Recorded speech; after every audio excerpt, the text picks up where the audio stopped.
Ballottage du deuxième tour, les tendances à 20 h. Kissinger à Plens, 5 h chez Carter. Markovic partira-t-il? La crise de l'équipe de Nice. Kiersey à Auteuil le 5, Las le 15. Le roi du Maroc demain en France, un entretien spécial Antienne 2. Madame, Monsieur, bonsoir. C'est demain que le roi du Maroc, Sa Majesté Hassan II, arrivera à Paris pour un séjour officiel de 3 jours. Un voyage politique et économique.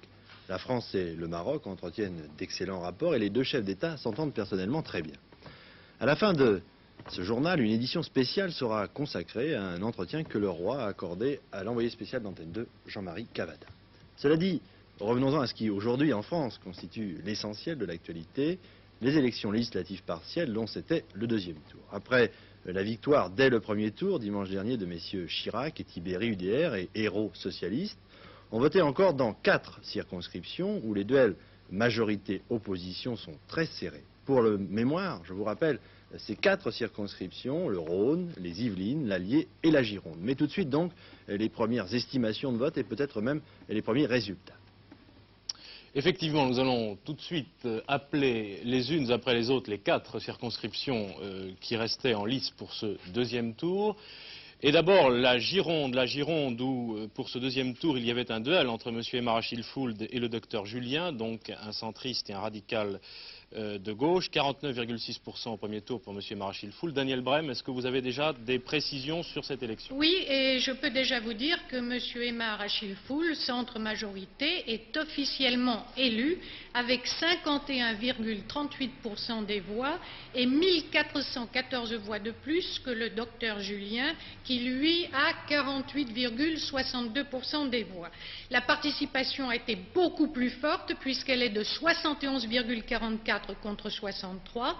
Et je rappelle également que M. Achille-Fould, au deuxième tour de 1973, alors qu'il était dans l'opposition, avait fait 52% des voix. Il s'est donc bien maintenu. Merci. Donc M. Achille-Fould, le premier élu de cette soirée. Nous allons maintenant rejoindre le Rhône, où il y avait un duel là entre M. Ducret et M. Poutissou. M. Ducret, ancien secrétaire d'État républicain indépendant, candidat républicain indépendant bien entendu, et M. Poutissou, candidat socialiste.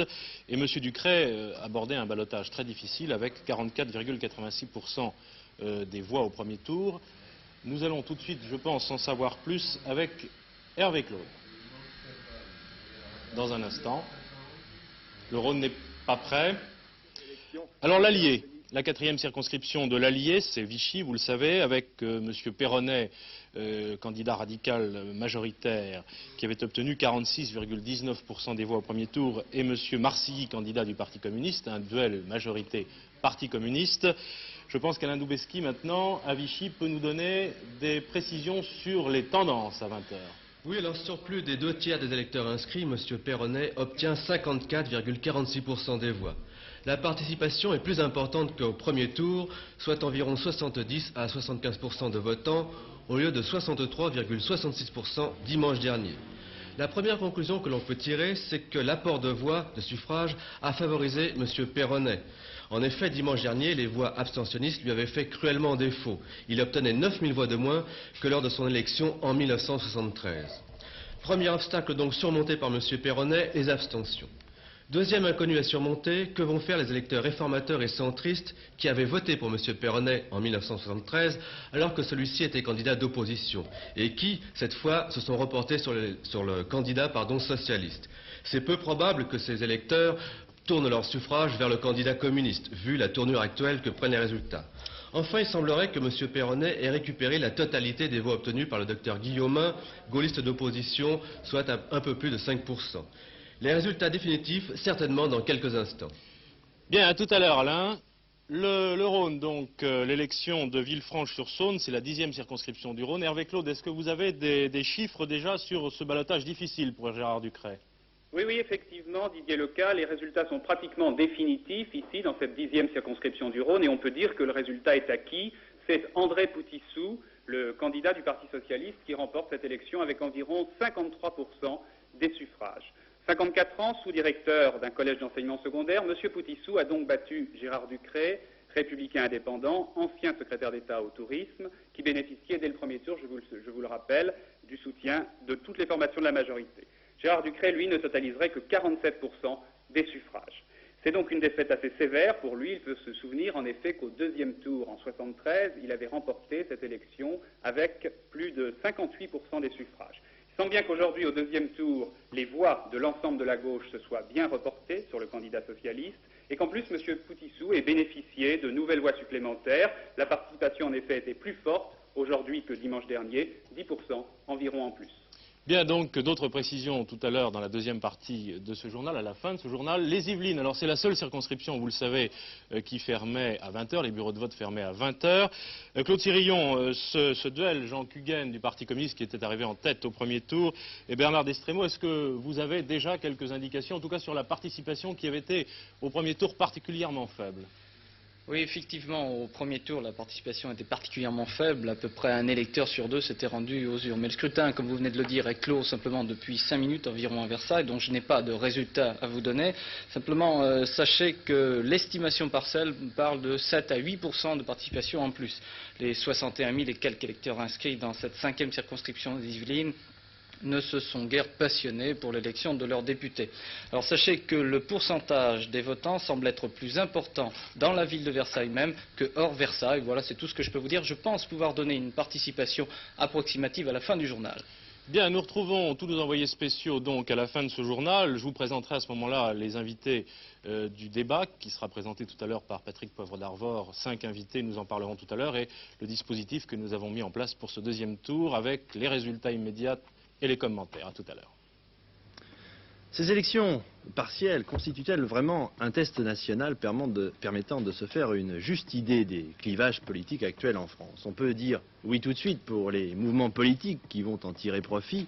Dans la majorité, c'est pour l'instant le cas de l'UDR, réconforté par les victoires dès le premier tour de messieurs Chirac et Tibéri. Moyennant quoi, les UDR parisiens n'acceptent pas, par exemple, le ministre républicain indépendant Michel Dordaneau comme candidat de la majorité à la mairie de Paris. À Toulon, c'est M. Simon Laurière, député UDR, qui entend se présenter contre le maire sortant républicain indépendant. Autant de fausses notes qui tentent à prouver qu'en ce moment, la cohésion est loin d'être parfaite entre les formations de la majorité. 2 discours prononcés ce week-end confirment cette impression.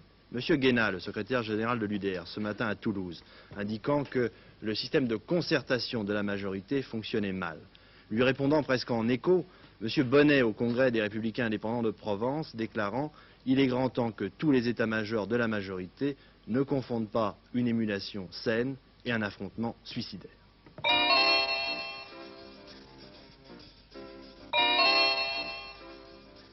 M. Jimmy Carter continue à cultiver l'image de marque qu'il avait développée pendant sa campagne électorale, celle d'un Américain honnête, modeste, méprisant les combines et les compromissions politiques de Washington. C'est ainsi que, pendant la période de transition entre le départ de Gerald Ford et son investiture officielle le 20 janvier prochain, plutôt que de s'installer dans la capitale fédérale, Jimmy Carter préfère rester dans son petit village de Plains où il travaille avec toute son équipe. Demain, tout de même, il fera une exception en se rendant à Washington pour rencontrer M. Ford. Mais c'est chez lui qu'hier, il a reçu M. Kissinger. Depuis quelques jours, on assiste à une véritable navette entre Washington et la petite ville de Plains, devenue célèbre, en même temps que son principal citoyen, Jimmy Carter. Hier, c'était au tour d'Henry Kissinger, le ministre des Affaires étrangères du président Ford, venu mettre le président élu, Carter, au courant de la situation internationale. Pendant la campagne électorale, souvenez-vous, le candidat, Jimmy Carter, avait promis de débarrasser les États-Unis de Kissinger, qu'il avait qualifié de cow-boy solitaire de la politique étrangère. Mais les choses ont bien changé depuis. Hier, Jimmy Carter s'est dit très honoré de la visite de Kissinger, allant même jusqu'à l'appeler « mon bon ami ». Devant la presse, les 2 hommes ont insisté sur leur désir commun d'assurer une transition aussi calme et aussi ordonnée que possible entre l'administration sortante et celle du futur président. Pour Henry Kissinger, la politique étrangère américaine doit être au-dessus des questions de partis politiques. Il a même demandé aux Américains de soutenir l'action du futur président dans ce domaine.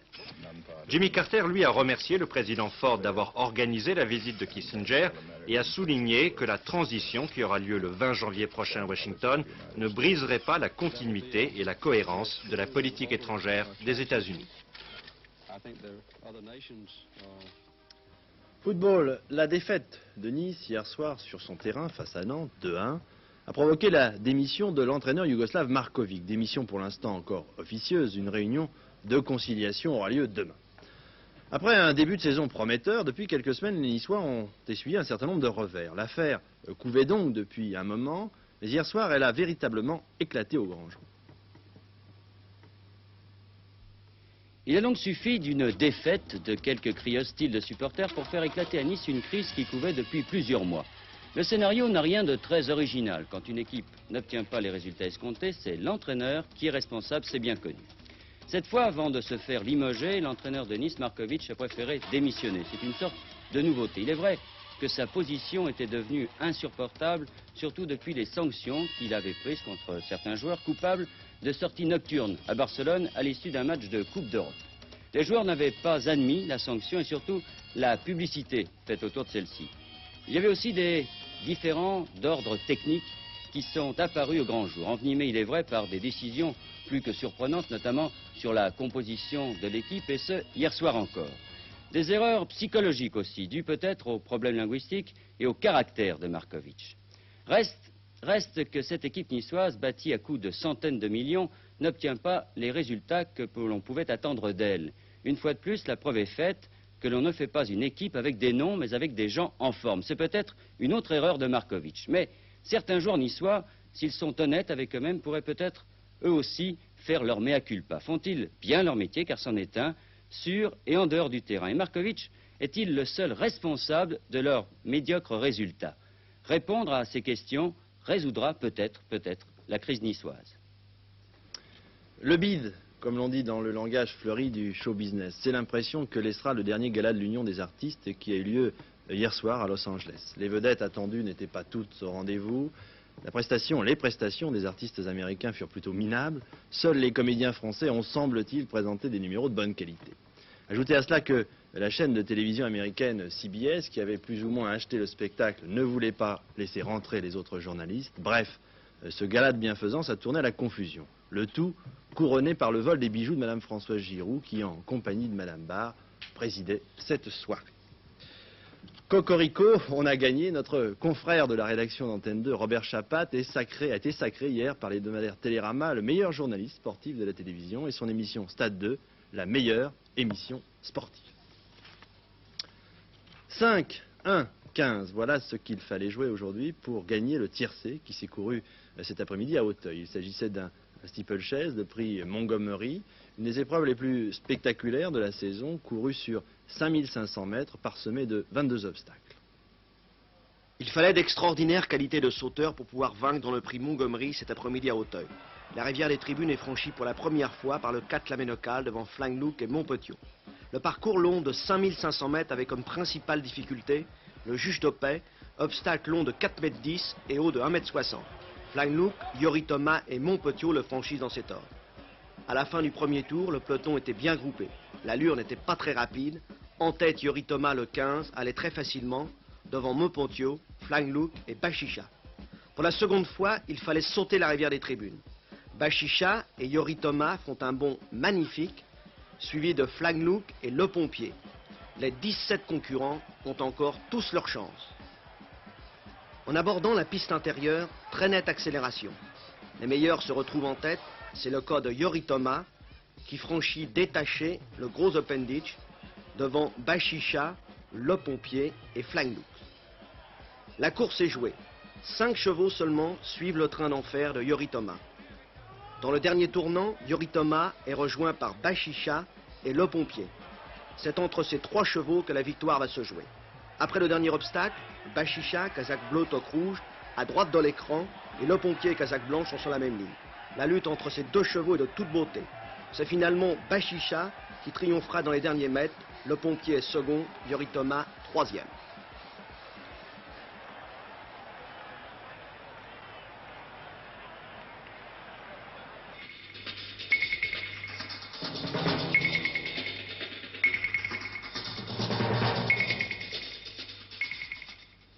Édition spéciale donc consacrée à une interview du souverain marocain réalisée par Jean-Marie Cavada pour Antenne 2. Entretien qui a eu lieu pour la première fois dans la salle du trône du Palais Royal de Rabat. C'est un événement. La marche verte organisée l'année dernière par le roi du Maroc Hassan II pour récupérer le Sahara espagnol a sans nul doute marqué un tournant dans la vie politique marocaine. Alors que par le passé Hassan II avait été contesté, trahi par ses plus proches, cette marche réussie lui a permis de faire pratiquement, pour l'instant du moins, l'unanimité autour de sa personne. Et sur cette lancée, le souverain a décidé de poursuivre, prudemment encore, la libéralisation politique de son royaume. C'est ainsi que des élections communales ont eu lieu la semaine dernière. Majesté, je vous remercie d'abord de nous recevoir dans cette salle, puisqu'il paraît qu'on n'y vient pas souvent, mais l'essentiel de mes questions ne seront pas là. Et la première concerne la vie intérieure de votre pays. Vous voici donc engagé dans un processus d'une certaine démocratisation avec des élections. Quelles seront, pour autant que vous l'ayez maintenant dans un plan bien précis, les étapes suivantes à ce premier processus? Je suis très heureux d'avoir engagé le Maroc dans ce processus. Et n'eussent été les événements du Sahara et la préoccupation pour nous de le récupérer uni, nous eussions mis le Maroc sur les rails de la démocratie formelle et constitutionnelle depuis fort longtemps. Mais nous tenions absolument à aborder le problème du Sahara sans qu'il y ait la moindre faille entre les organisations politiques. Et bien maintenant, le processus va suivre sa voie naturelle, dans ce sens que nous allons entreprendre les élections concernant les chambres de commerce et d'industrie, les chambres d'agriculture, les chambres artisanales, les élections concernant la représentation ouvrière au Parlement. Et nous pensons vers le mois de mars, parce que le mois de janvier et février sont neigeux et nous ne pourrions peut-être pas avoir les résultats d'une façon normale. Nous pensons au mois de mars faire les élections concernant le Parlement, afin d'ouvrir le Parlement au mois d'avril, comme c'est indiqué dans notre Constitution. Quelle est la nature de votre projet nucléaire avec le gouvernement français dont vous parlez avec le président Giscard d'Estaing? Eh bien, le Maroc, comme vous le savez, à la fois tend ses bras vers l'industrie et l'agriculture. Mais nous considérons que l'agriculture doit avoir une primauté sur l'industrie, car pour qu'une industrie vive, il faut qu'elle ait un marché intérieur. Or, le marché intérieur, c'est l'agriculteur. C'est lui le client. Alors, nous commençons d'abord à vendre nos machines à coudre aux Marocains avant d'essayer de vendre aux Anglais la Singer. Ce serait complètement stupide de commencer par l'inverse. Or, pour élever le niveau de l'agriculture, il faut irriguer, il faut mettre en valeur. Mais nous nous rendons compte que la mise en valeur ne doit pas non plus oublier le côté de l'électrification. Nos centrales électriques que nous mettons sur les barrages nous coûtent très cher. Elles coûtent parfois plus cher que le barrage lui-même. Et quelquefois, l'eau que nous turbinons n'est pas tout à fait très bonne pour l'agriculture. D'un autre côté, nous voulons l'industrie. Mais l'industrie nécessite quand même un kilowattheure bas. Or, le kilowattheure marocain est assez élevé. Et ça entre dans le prix de revient d'une industrie. Troisièmement, nous ne voyons pas pourquoi nous serons dans quelques années les premiers producteurs d'uranium. Pourquoi ne serions-nous que les producteurs sans en être les utilisateurs? Il est certain que nous ne ferons jamais de bombe atomique, nous n'avons pas besoin et nous n'avons aucune raison de la faire. Mais il serait complètement stupide que, ayant de l'uranium dans des réserves phosphatières pour plusieurs siècles, que nous n'en tirions pas et que nous n'en tirions pas profit. Approuveriez-vous une augmentation des tarifs du pétrole ou la désapprouveriez-vous, bien que n'étant pas membre de l'OPEP? Je ne suis pas membre de l'OPEP, mais il est certain que ce ne serait pas raisonnable.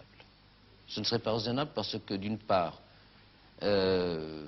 ça irriterait les autres. Et d'autre part, ça ne ferait pas de bien à longue échéance aux Arabes parce qu'ils appauvriraient les pays auxquels ils s'adressent pour les biens d'équipement, pour la technocratie, la technologie et autre chose. Alors il ne sert à rien d'appauvrir le magasin dans lequel on se sert.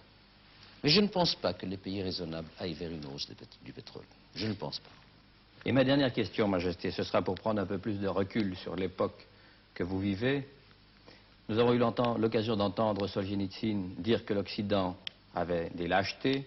J'ai eu personnellement l'occasion d'entendre à plusieurs reprises le Shah d'Iran, un souverain qui vous ressemble par certains côtés, dire que les démocraties occidentales avaient des faiblesses. Quel jugement porteriez-vous sur l'évolution de ces fameuses démocraties occidentales?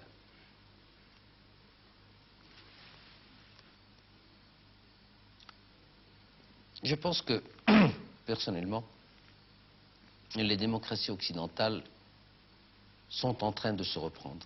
Dans ce sens que, après la Deuxième Guerre mondiale, qu'a-t-il eu? Une Allemagne qui se relevait. Constitutionnellement, elle est en train de se faire. Il y avait une France qui était 3e et 4e République. Et il y avait une Espagne qui était sous le caudillo. Nous voyons maintenant que l'Europe va de plus en plus vers le régime présidentiel. Et c'est une excellente chose.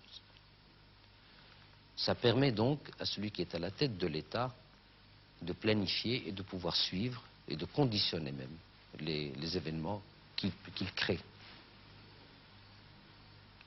Ce que je reprochais peut-être aux démocraties occidentales, c'est qu'elles sont un peu trop pudiques. Elles sont vraiment pudiques et